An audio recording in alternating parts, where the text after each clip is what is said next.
When it comes to anything that could be even marginally akin to God men or any kind of institutionalized spirituality, I'm very much against that. First experience was, why am I doing this class? Why am I sitting here? I didn't think that God can be manifested in a human form. There was a certain atmosphere in the class which kind of grows on you. I would say this is a place where you can live truly. The thing is, unfeelingly it works. It calls you. I want to tell them this one thing, the only reason why people do not know what it means to be spiritual by themselves is because they're dead serious about their lives. That's the main problem.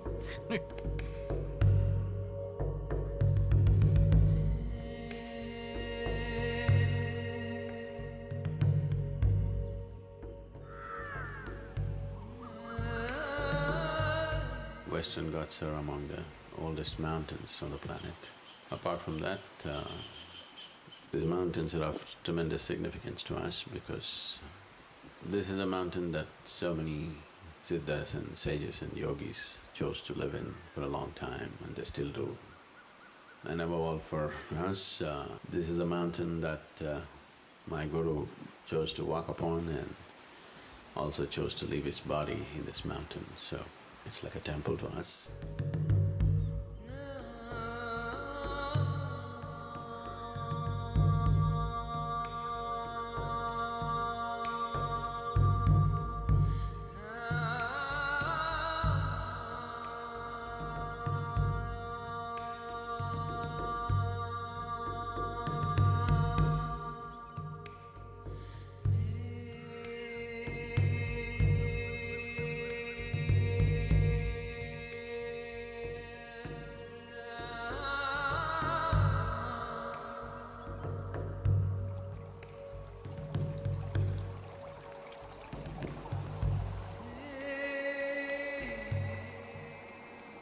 I am a skeptic, brought up upon European philosophy, reading Dostoevsky, Camus, Kafka and this kind of intellectual stuff.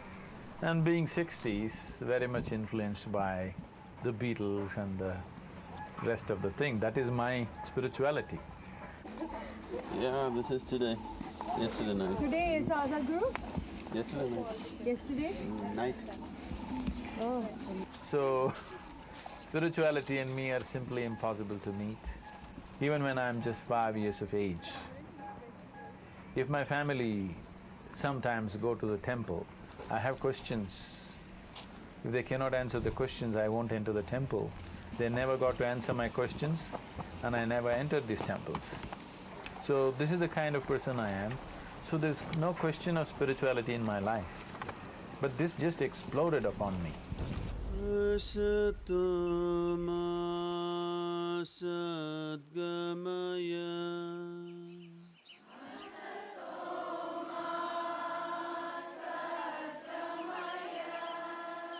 Tamaso ma jyotirgamaya.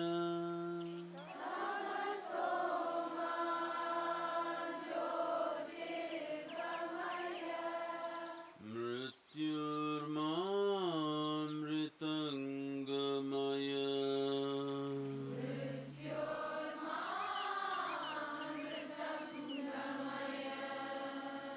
Om Shanti, Shanti, Shanti.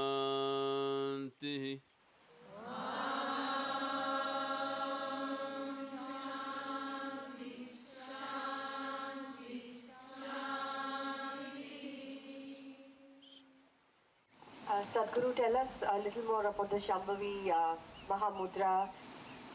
You know what the word Sham means? Sham means evening or twilight. So Shambhavi means one who wears twilight as a raiment. Twilight means you're in the day but beginning to taste the night. You're in the night, beginning to taste the day. You're in the twilight zone where you are well established in your body, but a dimension beyond the body is available to you. See, if you want to really go beyond, that's very easy, you know, we can shoot you in the head, you'll go. You don't want to go beyond the physical, you want to be rooted in the physical, but you want to taste the beyond. Yes? And certain mudras have been referred to as twilight. This is not a technique. It is a live process. This needs to be understood. Now, the whole existence is just a vibration. This is a scientific fact. Where there is a vibration, there is bound to be a sound. Is that so? What the science is calling a vibration, they're calling it a vibration because they did not feel it. They only mathematically deduced it. Those who felt this, felt it as a sound. If you have to utter a sound without the use of your tongue, suppose you did not have a tongue, what would be the sounds that you could utter?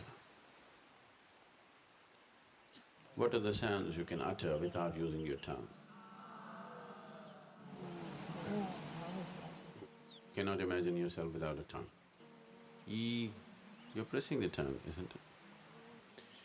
So if you experiment properly, you will see these are the only three sounds that you can utter without the use of the tongue. A, U and Ma.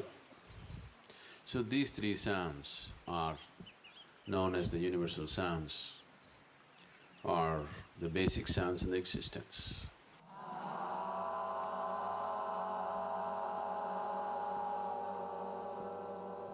When I was just 11 years of age, 11 or 12 years of age, in the backyard there is a well, a drinking water well, which is about 8 feet in diameter and goes 150 feet.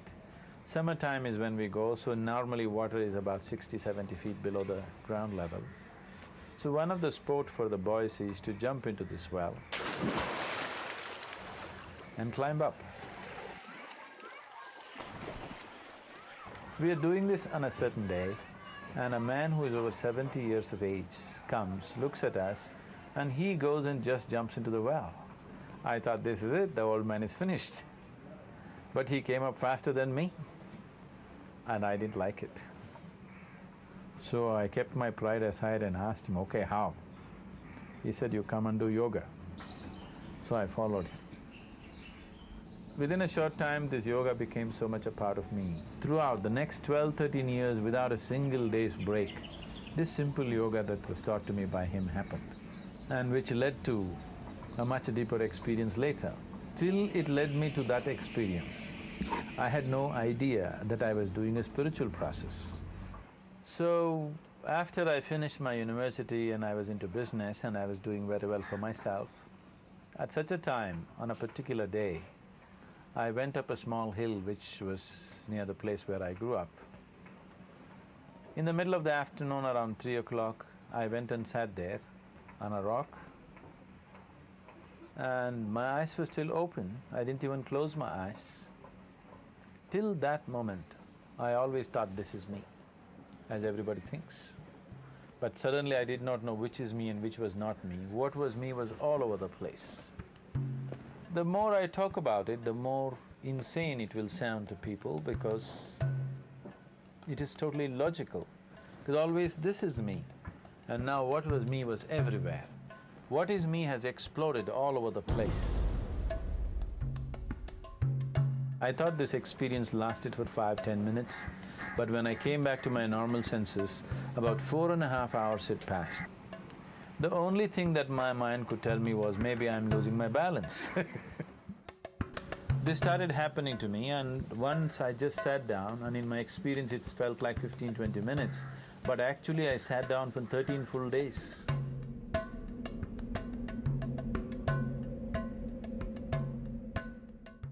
I neither ate, nor slept, nor used the toilet for these 13 days. I simply sat down. Actually, in my experience, I thought it was only 15 minutes or 20 minutes. So time and me somehow were not meeting. If I sit here, time was just disappearing in my experience. And I don't expect anybody to believe this, but this is a living reality for me today.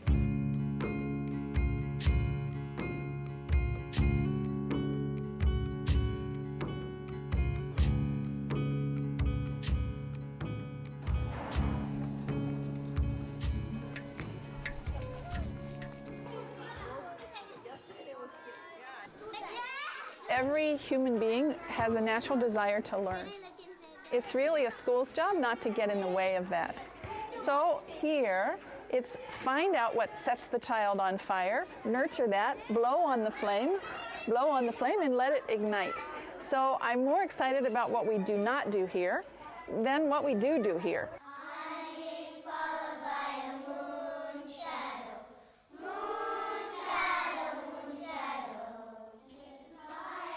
So they're multi-age classrooms. We submerge them for 3 years in a content. And at the end of the 3 years, the older ones have helped the younger ones catch it, and the younger ones have stepped up and are probably more accomplished than they would be if they were in a classroom by themselves and self-contained. Right now, always people are glorifying childhood. Everybody says, like a child. Why? Because simply a child can laugh for nothing. A child can jump around for nothing. Without any reason, he can be happy. That is a reason why they're glorifying. Without any reason, if you can be ecstatic, that is the way adulthood should be.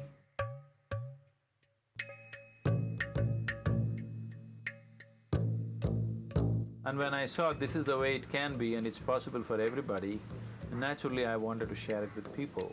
So this whole effort of Isha Yoga is just that, my effort to somehow rub this experience off on other people.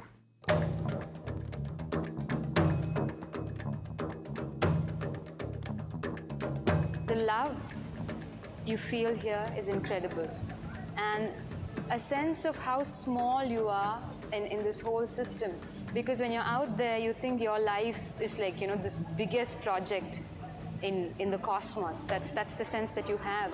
And you come here and you see so many lives, you know, feeding into your own and making it beautiful.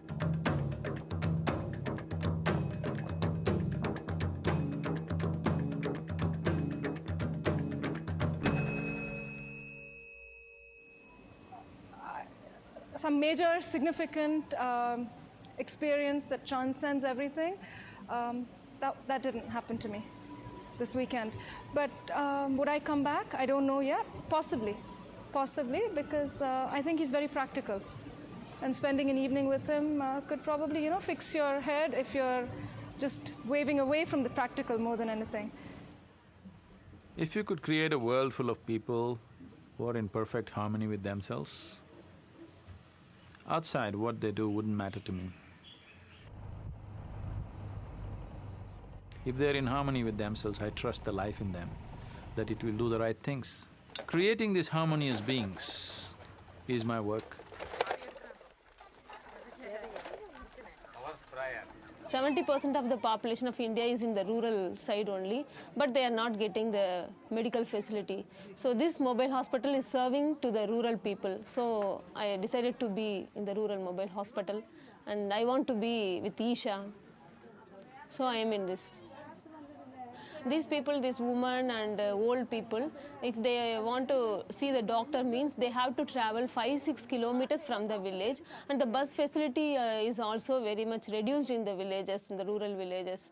Only 3-4 timings only the bus is coming, so they have to wait for the bus and they have to pay, and the one-day income also cut. So our mobile hospital is coming and serving in the villages. They are easily coming and getting the medicines. But actually, as time passes, when they get into the yoga practices, they were like seeing the yoga teachers as the saviors for them, because they don't need to take any medicine. Just by doing the practices, all their diseases are all vanished. And also it keeps them rejuvenating and keeps them more alive.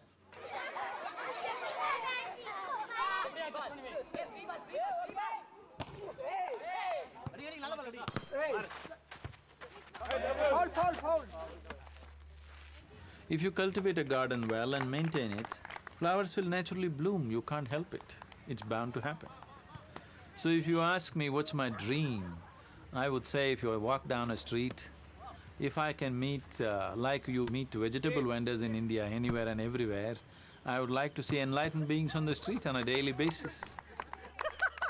That you don't have to go searching for them some in Himalayan cave or foothills of some mountain, you can see them everywhere.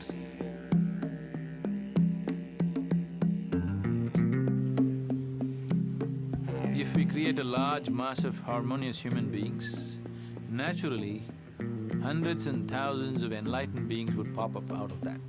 You can see them everywhere.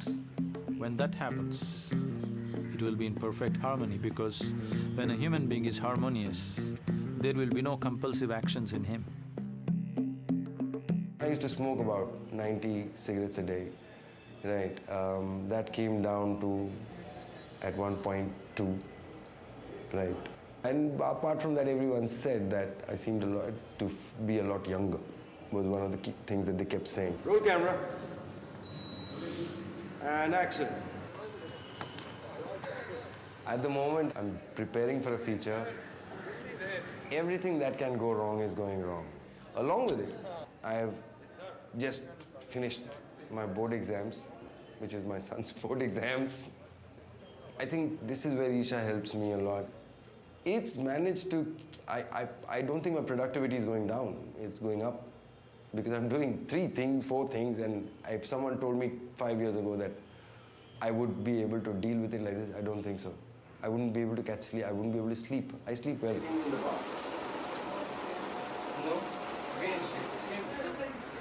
Actually, let me tell you something more about Sadhguru that I like. I just like his, he just sat there and said, okay, so I'm now, we've decided to get into the construction business, and everyone's telling me, why are you getting into the, how can you're a spiritual man, how can you get into the construction business?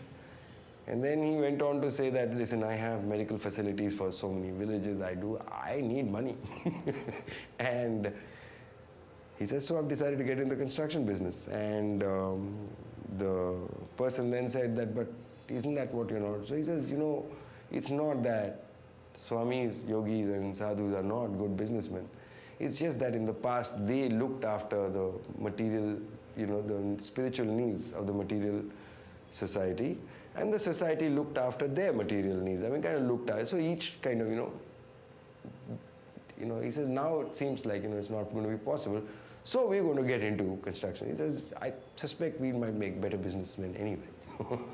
I love that.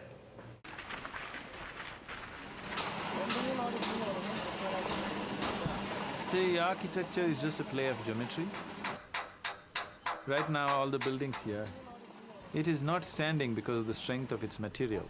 It is standing only because of the perfectness of the geometry. The concrete buildings that you see, we have also built some. They are held together by the tension of the steel and concrete. Here it's all brick and lime and mud, so buildings are relaxed. They're meditating, you can say. The building itself is meditating because there's no tension in the building.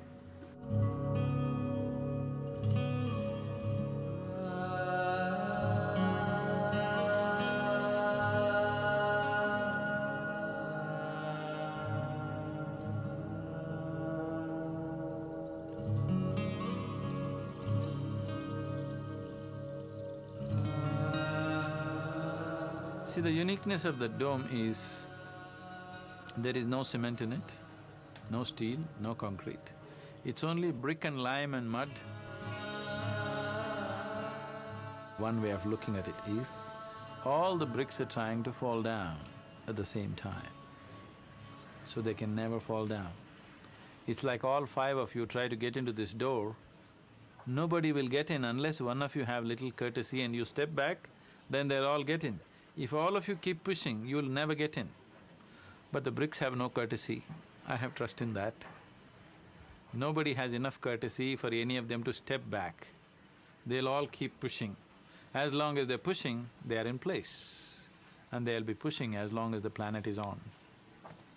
So this building is made in such a way, I'm thinking a minimum of 5,000 years. It will last.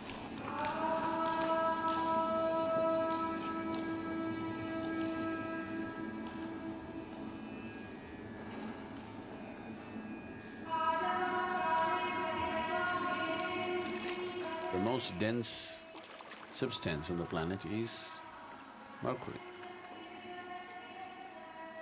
And it's liquid, and modern science does not believe that it can be solidified at all unless it is at minus 32 degrees centigrade. But if you go to the Tirthakund today, you will see a solid piece of mercury. It is 99.2% pure. So this is the Indian alchemy, which is known as Rasa Vaidya, through which we solidify mercury. It is a subjective process. You cannot explain this with objective physics or chemistry. Does it poison people? No, because there is no mercury in the water. This energized water, it's readily available here for a person. Make some contact with this water, naturally they get energized. So with this energy, if they go to Dhyanalinga, their receptivity towards receiving Dhyanalinga's energy will be enhanced.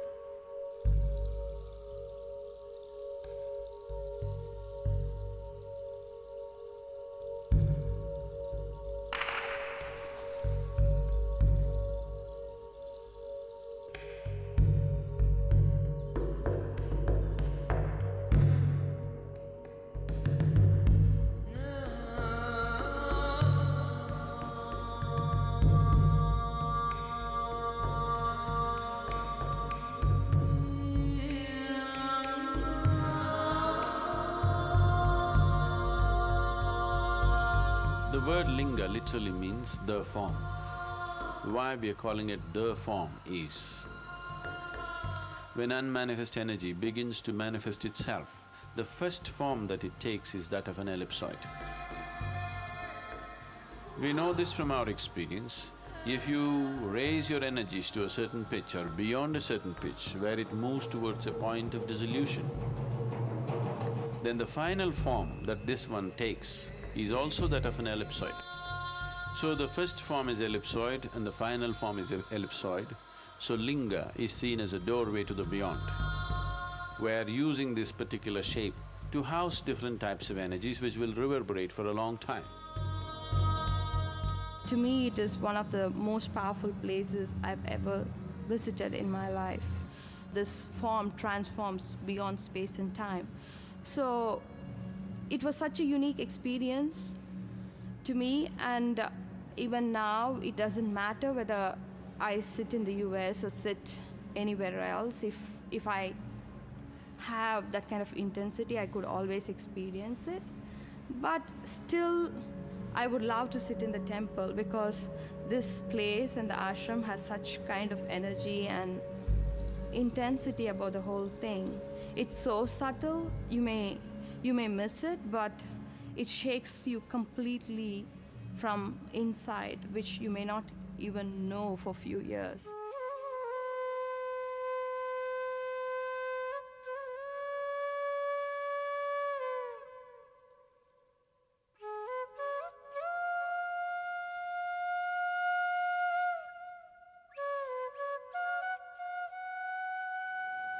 Adam and Eve were there, let's say they were there, and they didn't know what to do. This is a dumb couple.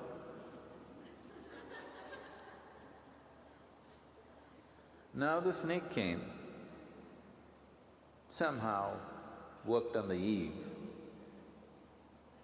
and tempted the Eve to eat the fruit of knowledge. And from there, the whole life process began on this planet. So one who initiates a life process, one who is instrumental in initiating the life process on this planet, would you call that one as the agent of the devil or the divine? If you're against life, you would call it an agent of the devil.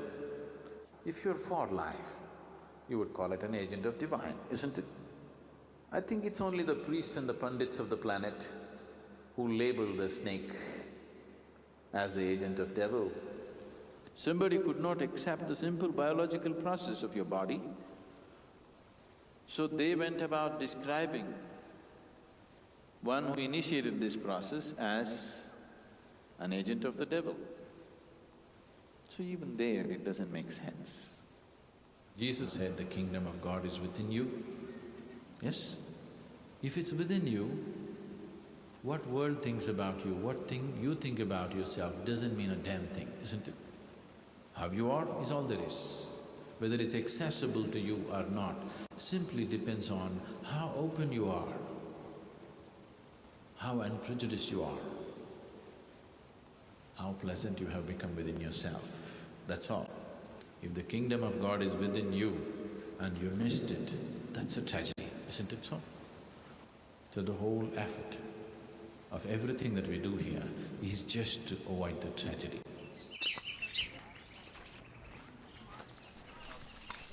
Had 2 nervous breakdowns in New York City. My health totally deteriorated. I was, working with numbers for the last 3 years, and so I kind of was just always in my mind constantly. So for me, when he addressed me directly and said, look, you're so much in your mind, you have to just let it go. And you have to be, because otherwise you can never be fully happy. You will be always entangled in one thing or the other. Maybe it's your sadness, or maybe it's your negativity, or maybe it's something else. But you will always find something that will hold you back. He may be out of place here. This time it really sank in. Maybe because I was in his presence, and I could also feel the energy and, hear the words from his own lips as from a live master, so to speak.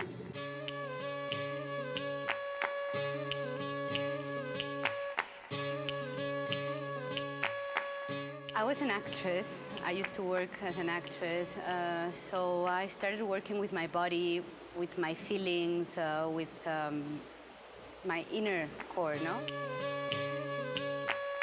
It's like all these things that we read in the book and that we've heard about with Sadhguru and with this course, you find it in real. All the religions that we misunderstand, they're all the same, they're all connected in the same way. This is the only culture which doesn't have a religion as such. Religions have cropped up now because of external influences. Otherwise, as a culture, there is no religion in this place. We have something called a Sanatana Dharma, that means a universal religion. When we say universal religion, we are not talking about one religion for everybody. We are talking about all of us can have our own religion. Anybody who's born in the land of Indus or the civilization that came from the banks of Indus is a Hindu. It's a geographical identity.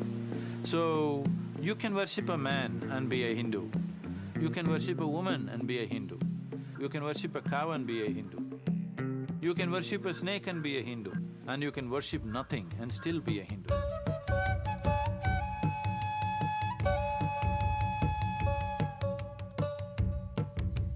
In the evolutionary process of the body, monkey is very close to you.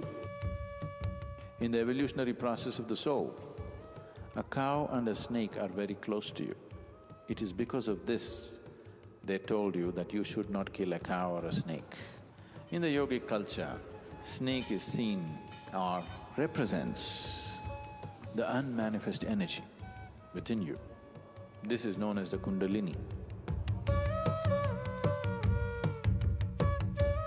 The nature of the Kundalini is such, till it begins to move, you never realize that it's there. That's the reason why it is compared to a snake. So, Kundalini is symbolized as a coiled-up snake. The whole system of yoga is just to bring that dimension of energy into your experience. In how many ways a human being can explore the ultimate nature?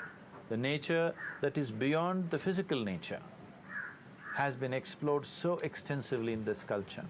A lot of it is unfortunately being lost, we are unable to really preserve that. But still it is a live culture, it is still alive in a certain strand which is thousands of years old, that strand has been kept alive. Whether it's vibrating and resonating in the common people's lives or not is a questionable thing. But as a thread, it has survived and still existing and continue to exist.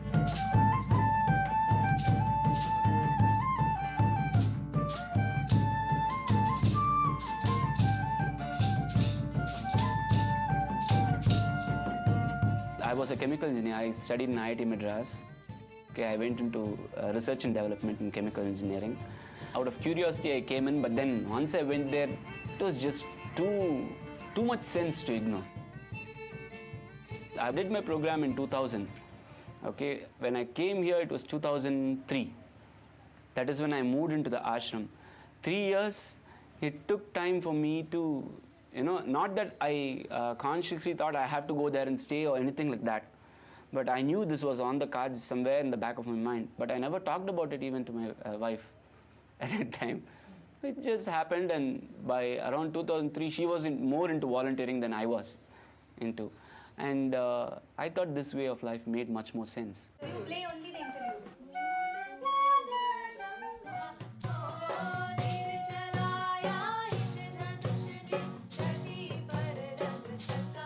See, one more thing is you have to understand that Isha is just another society. Okay, we have people from all over the world here, much more international than if I had stayed in some other colony or some other place outside.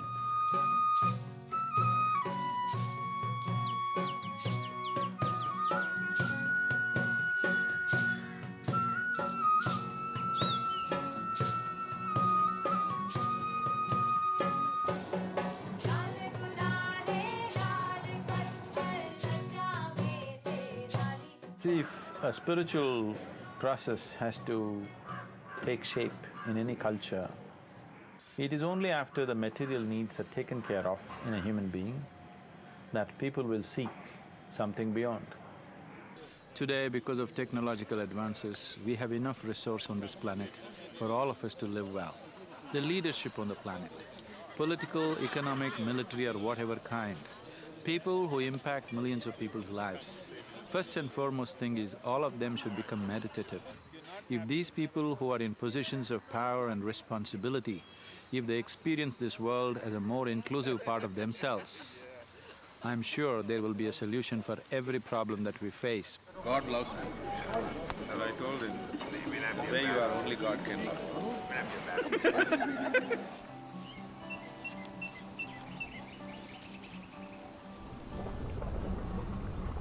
From my childhood, I've been made critically aware that the situation's happening with nature. And the things that has to be done in the next 5 to 10 years, if we don't do it right now, the consequences that we have to face is, it's going to be really bad. So I thought that the situation right here, it needs certain kind of help, and I'm right here. And money, I can do it anytime. When Sadhguru started this project, he designed the project in such a way that it is globally adaptable. By 2010, the project will plant around 11.4 crore trees, 114 million trees by 2010. And the immediate benefit is that we'll be creating a 10% more green cover in Tamil Nadu.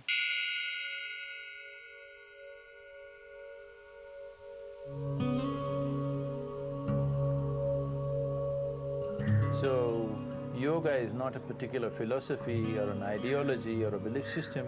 It is something that every human being must know.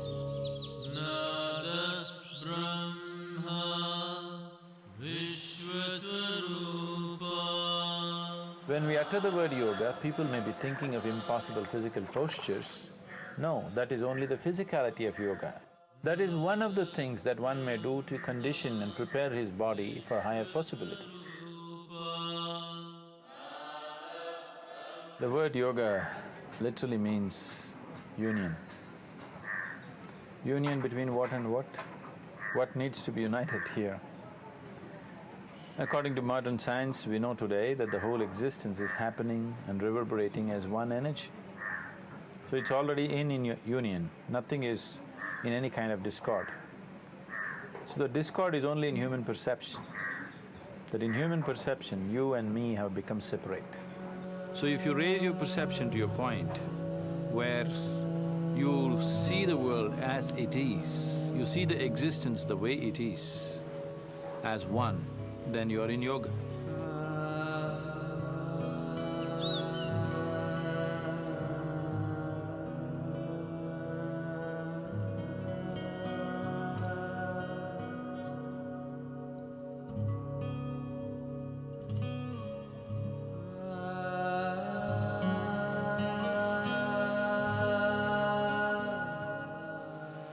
when the masculine is on, it is a conquest. Only when the feminine is on, there is a civilization. So, in celebration of the feminine, I want you to understand, this is in celebration of the feminine, not the female. Being female is a very bodily thing.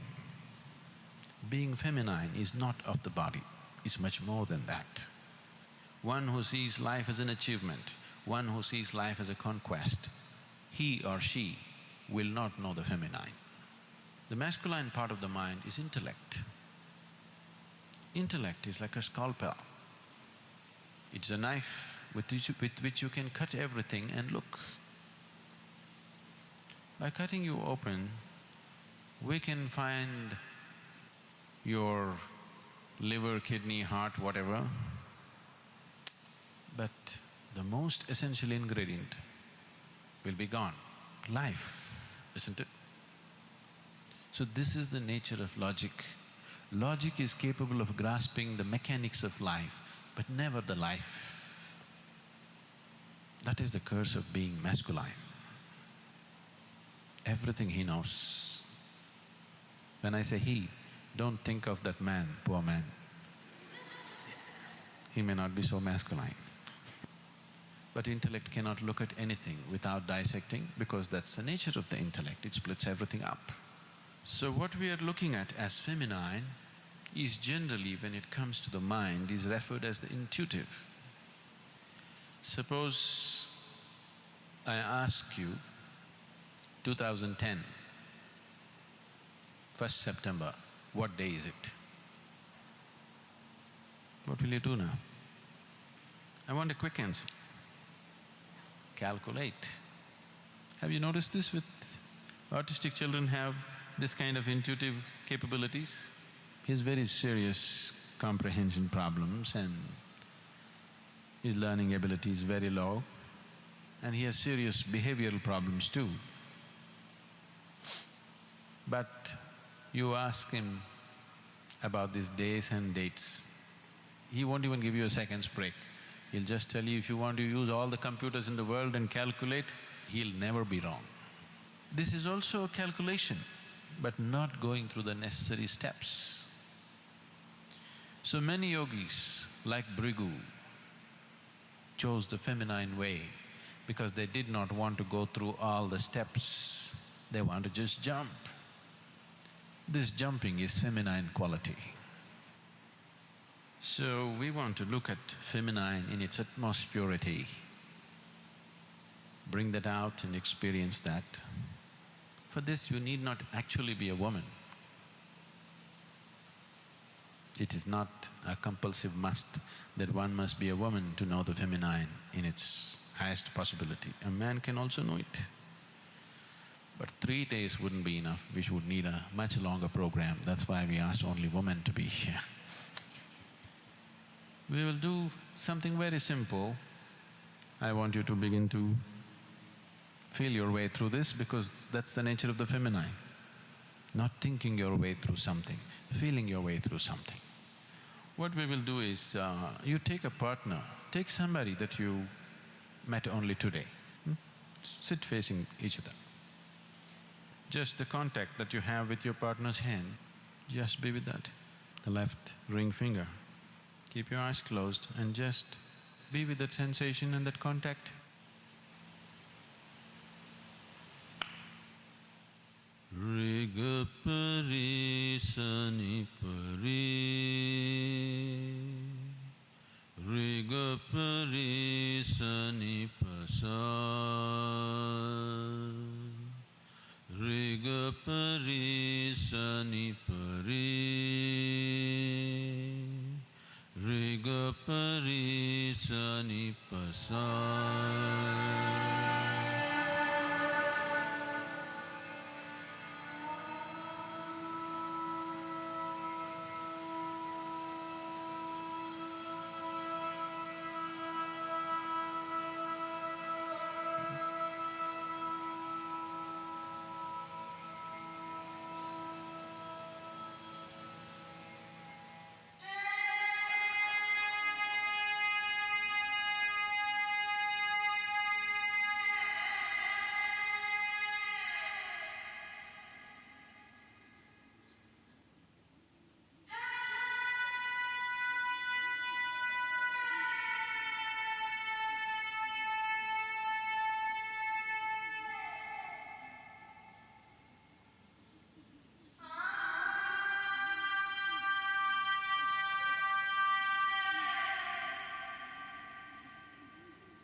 I did not call myself a guru. The first program that I decided to teach, I chose yoga because I was practicing yoga since a very young age. I saw it as a medium to somehow convey what was happening within me. So when I decided to do this, nobody wanted to touch me with a barge pole. It took a lot of convincing and coaxing and coercing to get 7 people into my program. In my whole life, I had never taught anything to anybody, nor could anybody teach anything to me. Here I am making an attempt to teach something and nobody wants to come, and then the 7 people came. I'm very grateful to these 7 people because only then I realized I could teach.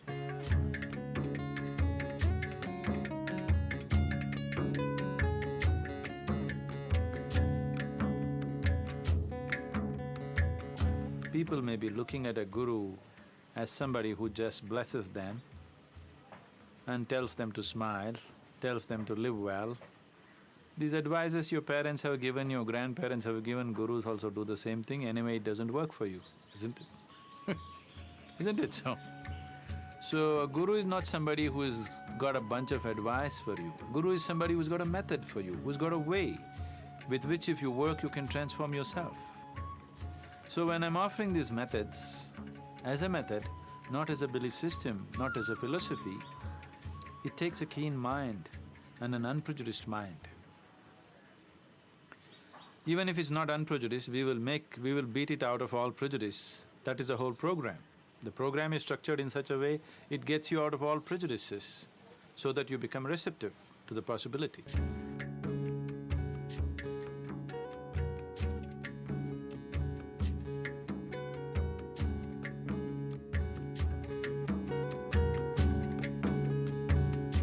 The word Isha literally means that which is right now the basis of all the manifestation that you see as creation. Isha means a formless divinity. If you give it a form in this culture, we would call it Ishvara. Ishvar literally means God. So, when it is a formless divinity, we call it Isha. So, that which is the source of creation is constantly functioning within you. So, Isha Yoga is a method to experience that. The knowledge itself is eternal, it's always been there. We can't teach something else because you can't change the truth. But how you help the people, how accessible you make it for the people is what your packaging is all about.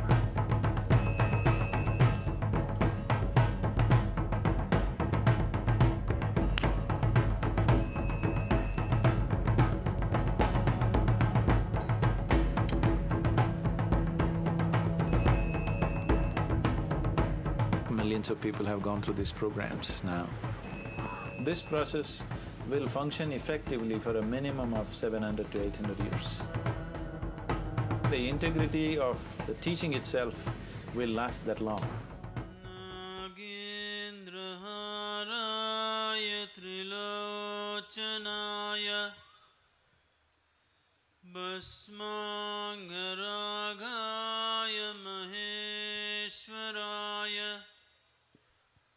Nityaya Shuddhaya Digambaraya Tasmai Nakaraya Namah Shivaya. I'm sure this system will produce many wonderful beings on the way. Maybe somebody far more capable than me will arise, definitely. I believe that it will happen because I have the trust in the soil that I have created.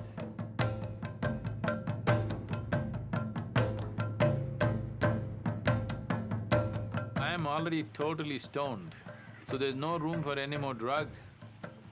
People who are dry, who doesn't know how to get intoxicated, they're putting some drugs into them. I'm all the time intoxicated. This is what I want to teach you too. That is, you can be completely intoxicated without any drug, just on life. This is a shift from wine to divine.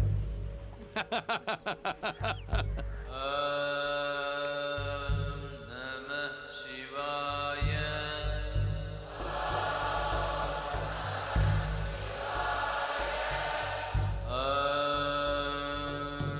Namah Shivaya. Oh, I will definitely tell you when I'm leaving, but don't be in such a hurry. I know it may be a great filming opportunity for you, but still people want me around, so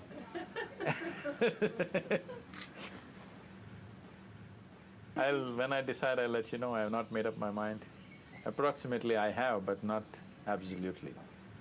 When I make up my mind, I won't disappoint you. I leave on that day. I won't stay for an extra day.